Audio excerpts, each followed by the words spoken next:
Reddit, you can specifically go super focused on your niche. The candidates are not going to be the ones putting the money in your pocket. The ones that I personally use, the Behance, there's Dribble, there's CoreFlop, there's so many of them. How would you be able to kind of find them? So, hey, I'm looking for like a mechanical engineer with a XYZ degree in Ohio. Welcome back, guys, to another video. In this video, we're actually going to be shifting gears a little bit and focus on candidates. As much as I love talking about clients, let's focus on candidates and keep it super simple and go over some of the main ways that you can go out there and find the best candidates for your team and for your business. And if you're new here, guys, welcome. Really appreciate it. A little bit about me. I started as a professional recruiter over a decade ago. The firm at that time had over 300 recruiters nationwide. I quickly started from the bottom, became one of the top producers, making over $500,000 on my own desk. Also surpassed the coveted 100K billing in a single month. I also decided to become a solo recruiter and take a bet on myself in 2015, and it absolutely changed my life. My first year did over $524,000 on my own desk in a single billing, and did that minimum every single year to present day. Grateful to say now made over $5 million in terms of just the billing alone. And now we're growing and scaling a profitable agency where we engage with some of the best companies out there, and always happy to give tips and advice about an industry that literally changed my life. So if you're new here, welcome. If you've been watching for a while, welcome back, and let's get into it. So when it comes to candidates, I like to kind of think about it in three ways. To break it down and make it really simple, the first should be active candidates. And active candidates are those that are currently looking for new jobs. They are out there submitting their resumes. They are out there actively looking for new jobs, reaching out to hiring managers. These are people who could be also employed, but also who are not employed. Maybe they got laid off. Maybe they got fired. Maybe they haven't been working for a while, or maybe they're contracting. They want something a little bit more stable. But these people are what we would categorize and define them as active candidates. And the reason why reaching out to these folks are great, because you get the highest response times, as they are very accessible. Like, they need a job yesterday. So if you reach out to them, they will absolutely reach out to you as fast as possible. And then in terms of scheduling, logistics, it should be pretty simple to get them on the books. But with that said, though, since they're actively applying, if you go out there and do an ad and you go out there, you put out a job description, you will absolutely get a lot of resumes. But that doesn't mean that these resumes are actually going to be a good fit for your clients or maybe for your internal team. You can get a lot of noise. And what I mean by that is you can just get a lot of people applying to your jobs who may not necessarily be the perfect fit for their jobs. Serial doers in terms of bulk applying to applications out there. Are you completely lost on how to implement AI or automation in your business? Are you struggling with getting responses from new clients? Are you an established recruiter who is struggling to level up or break six figures and beyond? Or do you have no idea how to even start a successful recruitment business at all, whether it's full-time or part-time? If any of these resonate with you, please check out the Recruiter School, a premier educational and coaching program that will teach you everything I've learned in the past decade that has helped me build over $5 million on my own desk, where I had also the chance to work with the best companies in the world. You'll learn everything from what is the best ATS to how to master client acquisition, what are the best plugins and tools, what are the best platforms to find candidates on, how do you optimize your website and even LinkedIn profile, or how do you actually systematize your workflow with the best AI and automation. The best part, we will also personally handhold and be with you every step of the way through our one-on-one coaching, just to make sure you understand and implement everything perfectly. But don't just take my word for it. Since we launched, the number of success stories that we created have truly been jaw-dropping and amazing. Whether it's making 5 figures part-time, to picking up their first clients within the first couple days to a week, to now making $30,000, $40,000, $50,000 per month consistently, I could go on and on and on. So if you're interested to learn more, make sure you click on the link below to book a time. Since our schedule books up really fast, make sure you reach out quickly. See you on the other side. So the quality, generally speaking, not true every time, but generally speaking, tends to be a little bit lower, right? So you have people who are just serial doers in terms of bulk applying to applications out there. They don't even care if they're even applying to a role that's even a good fit for them. Or you got those who are just, applying to 20, 10, 50 a day, and you're competing with them. And just the spectrum of just quality could be varied, right? And so what happens when you get a lot of inbound with active candidates is it's just going to end up taking a lot more time on you and your team to kind of sift through these resumes, which may or may not be great, right? Most of us don't really have time, minutes or even hours, to go through a mountain of irrelevant resumes or resumes that are not ideal. So that's, I would say, is the other side of active candidates. I think there's a time and place for active candidates. It really depends on your market, your niche, and the roles that you're specifically hiring for. So in terms of active candidates, how would you be able to kind of find them? So the easiest thing is to kind of utilize really popular job boards or sites. So obviously here, if you're in North America or in the US, really popular ones, for example, are or Indeed Monster Career Builder. I personally love Indeed because they're the biggest job site in the entire US. And so naturally, they're just going to have the best volume and activity of people submitting their resumes, them capturing the resumes in their database for you to be able to kind of go through and reach out to them. They also have their own internal messaging kind of channel or deployment where you can actually contact these people who are responding to ads on Indeed. These typically are a la carte, very similar to like LinkedIn InMails, but they have a lot of great features from reaching out to active, and then of course even giving you an additional functionality to kind of go through passive, which I'm going to talk about in just a second. You can also kind of go through industry or niche specific sites and platforms out there, whatever niche or market you're in. When it comes to recruitment, you can always go to Google, always go to search engines and be like, hey, job sites for finance, job sites for accounting, job sites for mechanical engineers, job sites for construction manager, right? You'll be surprised to find a lot of great specific sites out there that could just be a great resource and opportunity for you to find amazing candidates. When you're using LinkedIn, which obviously we should all use a LinkedIn product, whether you like it or hate it, that one of the most common features used on LinkedIn is their open to work filter. So you can immediately see out of the database who's actively looking. This is not the algorithm kind of showing you, oh, hey, around this time this person's looking. These are actual people who have turned on, flicked the switch on their profile saying that they are actively looking and they really intentionally want to get seen more, have higher visibility by internal decision makers, hiring managers, and also us recruiters. So I hope that this could be a good summary for active candidates. Now, the second type of candidate is what we call a passive candidate. Passive candidates are typically people who are happily employed or who aren't really actively looking for a job. You see, just because someone has a job, it doesn't mean they're going to not be open-minded to hear about other roles. In fact, most people who have jobs, majority of them are open-minded to hear about other opportunities, especially if it makes sense, especially in time where now the average tenure per job, that time length on the whole is decreasing, right? Maybe 20, 30, 40 years ago with the older generation, our parents, their grandparents, it was a lot more common to just get a job and stay there for 5, 10, 20 years. But here, especially in a very fast-paced, progressive industry, for example, like tech, 2, 3 years, even 1 year is becoming the norm, even before that, right? Even smaller than that. So I think passive candidates, while they're happily employed, a lot of them are always going to be looking and eager to hear about other opportunities. I think especially if you find people who've been working for at least 6 to 12 months, that's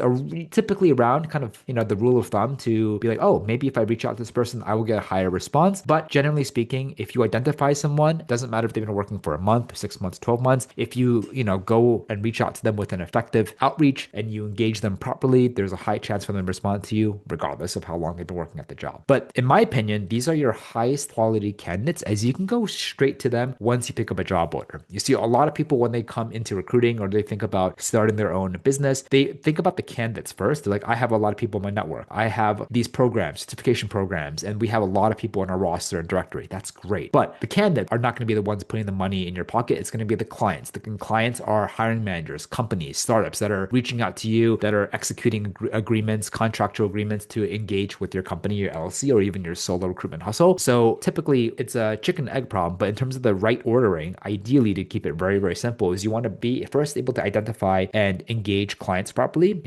understand their job order, get that agreement signed. And then once you understand exactly what they're looking for, then you go out there and find candidates. Because if you start with the candidates, most of them, or if not all of them, actually might not be a good fit for your clients at all, right? So to me, that's kind of like not the best use of your time. You're working hard, you're not working smart. The better use is to go out and get clients, understand exactly what they're looking for, and then like a focused sniper or like a laser beam, you go exactly after those perfect candidates. And typically these candidates are the ones that are currently working at a job right now. Now, unlike active, typically they're going to have a harder response times. Passive candidates, they're going to be harder to schedule as they're busy. They have work. They also have life outside of work. So logistically speaking and timeline wise and just response times might be a little bit more difficult. But with that said, I'm not saying if they are passive, you have no chance of getting in touch with them. All that comes down to like your outreach, right? Which is something that we talk a lot about in terms of just like, how do you target them? How do you word them? What do you say that actually gets them excited to respond to you? And we made a lot of videos like this, and I hope you go back and check it out. But if you want to see more about candidate outreach, I'm happy to make more videos. Just pop down in the description below. How do you find passive candidates? Well, there's a lot of different ways. So number one, depending on your niche, I would say if you are a recruiting team, become a recruiter or start your own agency, that's great. Depending on the niche, but I would like to say just as a generalization as a whole, 9 out of 10 times, you got to have some sort of LinkedIn product. The premium LinkedIn Sales Navigator or Recruiter Lite. If you are on a budget, no need to go for the most expensive one. Sales Nav, Recruiter Lite is sufficient. But LinkedIn is great because they're the biggest professional social media platform in the world, right? And their database has hundreds and hundreds of millions of people who are working in every single industry on the planet, right? And most of these people, again, are happily employed, but LinkedIn is a great way for you to be able to source, identify these people, and then you engage them. You can also utilize different sort of databases and sites out there. So Indeed, we talked about, great for active. You can also use them for passive. They have a specific feature where you can kind of go into their database, find resumes, and you can call them and email them or contact them, right? That can also just be another great way. But Indeed is just one example. There's many other examples out there. You can also use other tools that scrape other data sources. So there's so many tools out there. Maybe it's Apify, Apollo, Contact Out, you name it, right? Where they also scrape LinkedIn, but they also scrape many other sources online. So you can be able to like identify more candidates beyond LinkedIn, for instance, beyond like a couple initial searches off of LinkedIn. Another great way is like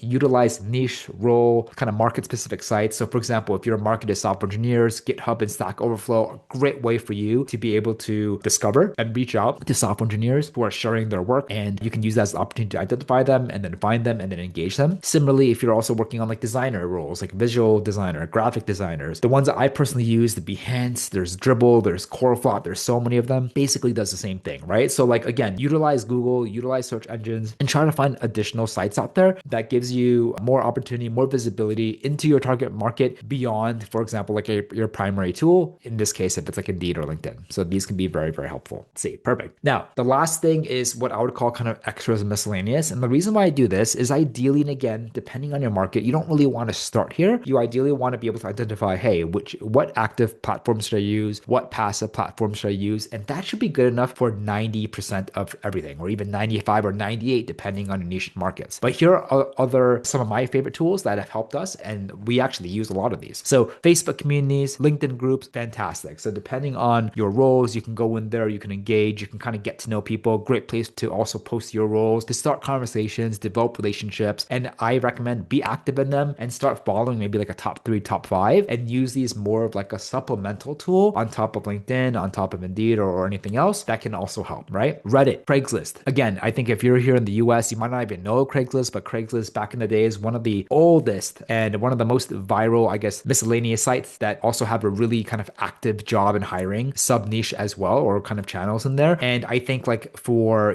more non-technical entry level blue collar, they can be fantastic. Same thing with Reddit. Reddit, you can specifically go super focused on your niche, and you can find a lot of subreddits within that. And many of them, you'd be surprised, are focused on recruitment, hiring, careers, getting jobs. So that would also be a great way for you to kind of put yourself out there and being able to, kind of sift through and try to identify people. Google, we talked about this before, but 2 ways that I like using Google is, for example, or actually 3 ways I like using Google is like the directory approach. So if you are working a technical role that requires like a license, certification, you can simply say, hey, I'm looking for like a mechanical engineer with a XYZ degree in Ohio, and you put that into Google. You may find a site, maybe multiple sites of like databases or directories with hundreds of names on it, and many times with their contact information, emails and phone numbers. And the reason why we know this is how we did multiple deals last year where, one of our clients came to us and they asked if we can help them on a role that's beyond our specialty, but we decided since we have bandwidth, we'll give it a shot. We did all the usual suspects, active, passive candidate, etc. But we also lucked out big time. It was a huge gold mine where we found a directory of over hundreds of names, and 90% of these people are not on LinkedIn, not on your usual sites. And we're able to do like 4 placements, made over 100K just from this alone. And this could be super helpful. And you can also test this in many other niches or markets out there. You can also do the same thing, but instead of directory, a database search, right? So like I'm just talking about the most common ones, the most well-known ones, but there's so many out there. So go out there, test, try them. And if you find something that you like, comment down below. Would love to hear it. You can also do an X-ray search as well. So like you can use Booleans. You can literally go to Google and type something like this. So site GitHub machine learning engineer New York, and you can put in jobs, you can put resume, but basically when you click enter, it will identify individuals that actually have a machine learning title that are in New York, GitHub. You can also further ask it to kind of give you resumes, and boom, you can actually do like effective searches off of Google, which is amazing too. Now, of course, there is a high chance, and a lot of these people could be on other sites like Stack Overflow, LinkedIn, etc. But this is just another great way to just be an additional resource and supplement to what you're already doing. You can't say, I've just tried LinkedIn, I'm done with the search. LinkedIn alone, you can go super deep on. Same thing with Indeed, etc. But I think one thing that you should be careful on is trying to do like 20 different searches, use 20 different tools at the same time. Same thing with clients, just keep it super simple. If it works, double down, become a master at that. And then at a certain point, if you're really feeling like you're hitting the ceiling or a bottleneck, then that will be a good time to kind of test additional resources and sites that can hopefully give you a broader reach, right? Or hopefully allow you to reach out to new pools of people that your primary or secondary means weren't able able to deliver. So that's kind of how I think about it, and always use kind of a scientific method. You always want to test one thing at a time. It's impossible to test and figure out what is right if you're testing 5, 10, 20 things at a time. So do things systematically, let the data tell you what to do. Social media like Twitter is also increasingly becoming a popular avenue to identify people, especially people who are very well known in their niche, even if they have technical backgrounds, certifications, all of that's great here. Instagram, also great. Time and place for that too. Not the best for all searches, but could be great depending on your specific niche. And finally, what we're also seeing is like a lot of the data tools that we use, and many of these are for the client acquisition side. A lot of them are also doubling down, expanding their features, and trying to become like an all-in-one platform, right? So for example, Loxo here, great ATS CRM, which is like their core feature, but they also have a sourcing capabilities. They also have, data enrichment capabilities. It doesn't mean that they're the best for sourcing, but it could be an avenue for you to be able to consider if the price makes sense, if it makes sense overall. Same thing with Apollo and Clay and Lucia and things like that, right? So I hope that this video was able to kind of give you more clarity and better direction. I think it's very, very important to have at least one LinkedIn product and maybe 1 or 2 active platforms, maybe 1 or 2 like extensions to help you get people's contact information. Like at the bare minimum, that's really all you need. But I think depending on your niche and market, whatever you're experiencing day to day, if you're having a great time and there's a surplus of people to go through, then yeah, spend more time there. But if you're like, hey, I've tried a lot of different iterations of combinations, Boolean strings, filters, and keywords, then maybe it might make sense for you to kind of try other avenues. But again, when you do that, don't go crazy. Keep it super simple. Like be systematic, because if you're only a solo recruiter, you have a small team, there's only so many minutes or hours in a day. Like I don't want you to waste the entire day on testing product, right? You want to be able to kind of allocate. Another tip, another hack is allocate a certain time of each day to testing new stuff, making sure like 80-90% is still open on doing the things that actually matter in this business, which is if you're on the agency external side, finding clients, finding candidates, doing money. If you're on the internal side, finding candidates, submitting them, managing interviews, doing placements. That's really all you should care about, because at the end of the day, that is going to be a direct correlation to your growth, your compensation, your fulfillment, your short-term satisfaction. Everything else you're just kind of is taking you away from that as a distraction, as something that you should probably allocate more time in the morning or evenings to do that. So I hope this helps. If you want to see more videos on candidates, let me know, but happy to always make videos for you. We'll see you on the next one.